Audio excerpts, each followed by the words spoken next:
बार थोड़ा 500 रुपया गेहूं का दाम बढ़ा है, किसान थोड़ा खुश है। यही फर्टिलाइजर का जो बेईमानी, जो कालाबाजारी इस बिहार के भीतर एक संस्थागत रूप ले लिया था। यही फर्टिलाइजर का जो बेईमानी, जो कालाबाजारी इस बिहार के भीतर एक संस्थागत रूप ले लिया था। लगभग 2 गुना उर्वरक का खपत कर रहे हैं। कहीं न कहीं ये भी गड़बड़ी का एक सबूत है। और 2.25 लाख करोड़ में बिहार के हिस्से में 45,000 करोड़ आया। 420 फर्जी खेती करा करके भी किसानों को बांटता है, कोई किसान नहीं लेता। ये 150-200 करोड़ रुपया यह भी खा जाता है बीबी गम वाला। कोई ऐसा हमारे विभाग में अंग नहीं है जो चोरी नहीं करता। तो ये चोरों का हम सरदार है। अब कह सकते हैं कि मंत्री हम ही है आज, तो हमको जवाब देना है। तो देखिए क्या जवाब होता है। हमको लगता है किसी जवाब मांगने में कहीं मेरा ही छुट्टी न हो जाए। होगा ही, जानते हैं यही होगा ही। हम तो क्रांतिकारी आदमी है, धरना प्रदर्शन करके यहाँ तक आए, किसी कृपा से थोड़ी चुनाव जीते हैं, थोड़ा सा ही तरीका से। लेकिन अभी दुनिया में बदलती हुई परिस्थितियों में क्लाइमेट जो चेंज है, जलवायु परिवर्तन, आप देख रहे हैं लगातार पानी की बारिश धीरे धीरे क्रम से घटता जा रहा है। और वह बारिश की समय से नहीं होने से यह लगातार जो सूखा का स्थिति कई सालों से हल्के तौर पर असर था, इस पर भयानक असर है। और अभी भी कल्पना से परे है कि अगर बारिश नहीं हुआ, खेतों में मॉइस्चर नहीं हुआ तो अपनी फसल गेहूं की आएगी कैसे। और पिछले साल को याद करिए, गेहूं की फसल को मारी गई थी। हाँ, गेहूं देखने में अच्छा था, लेकिन मार्च में ही तो गर्म हवा बहा, उत्पादन गेहूं का घट गया। और 1 करोड़ टन जो गेहूं का उत्पादन कम हुआ देश में, एक ही बार बाजार में इस बार थोड़ा 500 रुपया गेहूं का दाम बढ़ा है। किसान थोड़ा खुश है, चलो 500। लेकिन इस 500 बढ़ने के पीछे भी एक कहानी है कि अगर वो 1 करोड़ टन धान गेहूं कम पैदा नहीं हुआ होता, ये भाव आपके नहीं मिलते।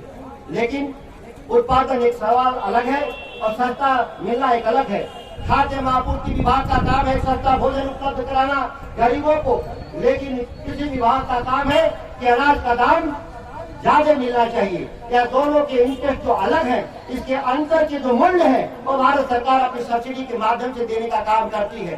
फर्टिलाइजर में 2.25 लाख करोड़ का सब्सिडी इस साल रहा और 2.25 लाख करोड़ में बिहार के हिस्से में 45,000 करोड़ आया। सब्सिडी जो मिल रही है यूरिया और फर्टिलाइजर पर, उसका सही उपयोग बिहार में नहीं मैं मानता। 10% आबादी और 18% हम सब उर्वरक का खपत कर रहे हैं। लगभग 2 गुना उर्वरक का खपत कर रहे हैं। कहीं न कहीं ये भी गड़बड़ी का एक सबूत है।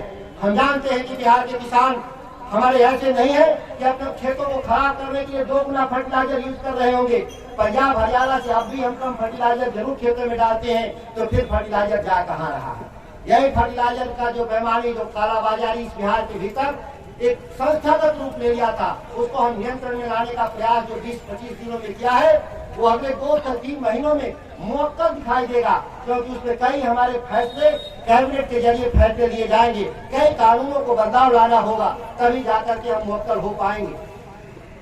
हमारे जो सूखा पड़े हैं, बहुत कुछ सरकारें नहीं देती, मैं विश्वास दिलाता हूँ, लेकिन हम न्यूनतम जो हम देते हैं वो है कि जिस खेतों में खेती नहीं हुआ वहाँ 6,500 रुपया हेक्टेयर देते हैं, जो नहीं के बराबर है। जिसका खेती किया है सूख गया, उसको हम 13,500 रुपया देते हैं, वहाँ भी बहुत कम है। 1 हेक्टेयर में 13,500 कुछ होता ही नहीं है।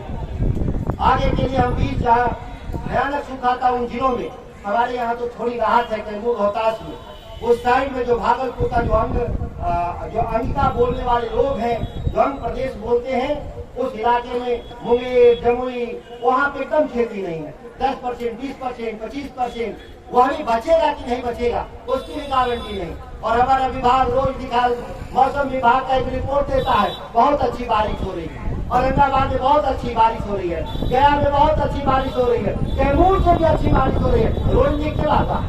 और वही मैं कहता हूँ कि फर्जी क्यों लाते हो मेरे क्या भाई, या तो इसको सुधार लो और नहीं तो चल के मुझे धान और गेहूं का खेती दिखा दो इलाके में। गेहूं का तो भी फसल देर है, कुछ मक्का उक्का ही लगा होगा तो दिखा दो। लेकिन वही सरकार की तनख्वाह जब बंद होगी तो समझ में आता है। 22,000 कर्मचारी है, 1 महीना अगर 2 महीना तनख्वाह बंद हो जाता है, बेचैन हो जाता है, इतना शिकायत लेके आता है। और किसान को पैसा कम मिलता है। आज हम रोपनी में पैसा का निवेश करेंगे तो अगले गेहूं के समय फाइनल पेमेंट आता है। एक बीज निगम भी है जिसकी चर्चा कर रहे हैं। 420 फर्जी खेती करा करके भी किसानों को बांटता है, कोई किसान नहीं लेता। हमको तो नहीं लगता कोई किसान लेता है, और जाता भी होगा नेता तो हम लोग इससे चला गया बाजार में, चलो दे रहा है तो इसलिए हमारा ले क्या रहा है तो हम ले आते होंगे, लेकिन खेतों में कौन लगाता हो? हमको तो नहीं लगता कि बीज निगम के बीज को किसान खेतों में लगाता है, और लगाता होगा तो इस सोचता होगा चलो कुछ नहीं पैदा होगा तो लगा लेता होगा, लेकिन जिसको पैदा करना हो तो नहीं लगाता है। ये 150-200 करोड़ रुपया यह भी खा जाता है बीज निगम वाला। कोई ऐसा हमारे विभाग में अंग नहीं है जो चोरी नहीं करता। तो इस चोरों का हम सरदार हैं, अब सरदार ही लगाएंगे। जब चोरी हो रहा है तो हम उसके सरदार हुए। तो आप कम से कम पुतला उतला फूकते रहिएगा तो मुझे भी याद रहेगा कि किसान नाराज है मेरे से, और नहीं फूकना बंद करिएगा तो यही लगेगा कि नहीं सब ठीक चल रहा है। तो ये मैं आपको कह देता हूँ, लोहिया जी ठीक कह के गए थे, जब संसद आवारा हो जाए तो जनता को सड़कों पर उतरना चाहिए। तो मैं सरकार हूँ, कहीं कहते हैं कि आप भी सड़कों पर उतरा कीजिए, बाकायदा एक टाइम पर उतरते रहेंगे तो हम ही अकेले सरकार नहीं है, हमारे ऊपर भी बहुत लोग हैं। तो उनके हम जब बोलते हैं तो उनको लगता है कि अपनी बात बोल रहे हैं, समझ रहे मेरी बात।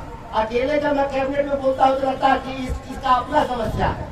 जब आप सब लोग मिलकर बोलिएगा तब जाके कान में तेल डाल के बैठे लोग हैं उनकी सुनाई पड़ेगी। नहीं तो ये लोग, मैं कहा अभी तो कानून पे मैंने चर्चा किया कि धान खरीदने पर नियम बदलो और मल्टीपल एजेंसी कर दो, सभी लोग खरीदेंगे, बिल्कुल मांग कर देगा। एक मिनट, लेकिन इसकी चिंता नहीं। अभी कह रहा है एकदम जब बोलते हैं तो चुप लगा जाता है, जिससे सांसें पूरा निकल गया सरकार के लोगों को। मैंने सरकार के मतलब अधिकारियों की नहीं, बड़े बड़े नेताओं का। और जब कृषि कानून मंडी कानून की बात करता है तो एकदम चुप लगा जाता है, जिसे लगता है कि बुखार आ गया हो। तो ये हम आपको इसलिए कह रहे हैं कि आप जानिए, नहीं पता चलेगा कि कोई कहिएगा कि आप तो 3 साल कुर्सी पे थे, चुप थे, बोले नहीं, बताए नहीं, आपको कुर्सी के चक्कर में बताए नहीं। तो हम बता रहे हैं आपको, हम सजग कर रहे हैं। अभी कोई बन तो गई है सरकार नहीं, लेकिन है वही पुरानी, उसके 4 चरण भी पुराने, और अधिकारियों का तो पूछना ही नहीं। वो तो अभी अंदाजा लगा रहे होगा क्या, वो तो इस चक्कर में है कि अच्छे चलो राजद वाला खेदेगा तो उधर दूसरे दल वाले के साथ हम उधर बढ़िया कर देंगे। मेरी बात समझ रहे हैं, पूरा राज तो हम लोग का है नहीं, थोड़ा थोड़ा कहीं कहीं है हम लोग। अरे मंत्री तो यहाँ भी थे ना भाई, और चीजें नहीं बनी तो हम भी, हमारे मंत्री बनने का क्या मतलब। इस जिला में 2 मंत्री हो गए और चीजें वही चले। कल ट्रैक्टर पकड़ रहा था और 20 ट्रैक्टर पकड़ लिया अधिकारी। हम कभी मोटरसाइकिल तो पकड़ ही रहे थे, हम पैरवी नहीं करते, चलो वोट बिगड़ने दो मेरा। ट्रक पकड़ ही रहे थे, हम भी नहीं पैरवी करते, जाने दो वोट बिगड़ जाने दो। और भी पकड़ता ही रहता था, 4 चक्का भी पकड़ लेता था, तो अभी हम नहीं पैरवी करते थे। कोई दरोगा आके कहते कि मैंने पैरवी किया है। अब ट्रैक्टर पकड़ लेगा तो क्रांति। मैंने कहा कि मैं सड़क पे बैठूंगा, तो माफी मांगा लो कि आज के बाद हम ट्रैक्टर नहीं पकड़ेंगे। अब बताइए, ट्रैक्टर का कागज किसान रखने लगे तो देश खाएगा क्या? हम बड़ा नियम से चल देंगे जिस दिन किसान इस देश में और खाली खाने भर रुक जाएंगे और बेचना बंद कर देंगे तो हो गया देश का कल्याण। अब इंश्योरेंस लाइए, ऑनर बुक लाइए, पोल्यूशन कंट्रोल लाइए। ये ट्रैक्टर वाला बेचारा किसी तरीके से ट्रैक्टर खरीद लिया, कम क्या काम का किया क्या यह काम।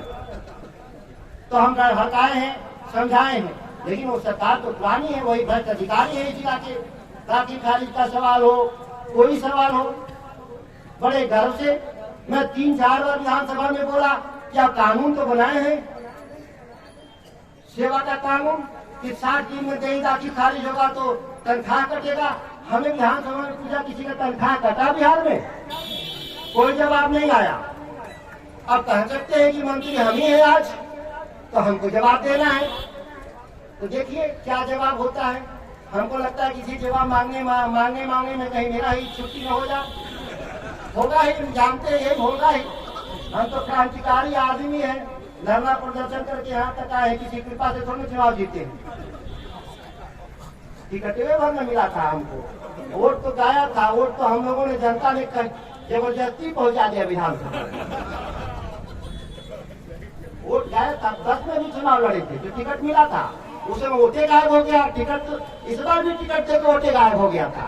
तो लोगों ने कहा इसको पहुंचा ही नहीं देना ही, तो हम पहुंच गए तो हम बोलेंगे। वो सरकार के भीतर बाहर के तो भी बोलते थे, सरकार के भीतर है तभी भी बोलेंगे, और आपको हम आगाह करते रहेंगे कि सरकार में क्या क्या गड़बड़ी है, और आप उस हिसाब से निर्णय लीजिएगा।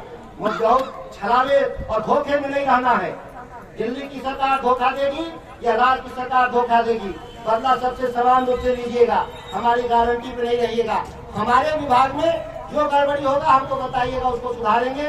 हम इसी चंद शब्दों के साथ अपनी वाणी को विराम देते हैं। जय हिंद, जय राष्ट्रीय जनता दल।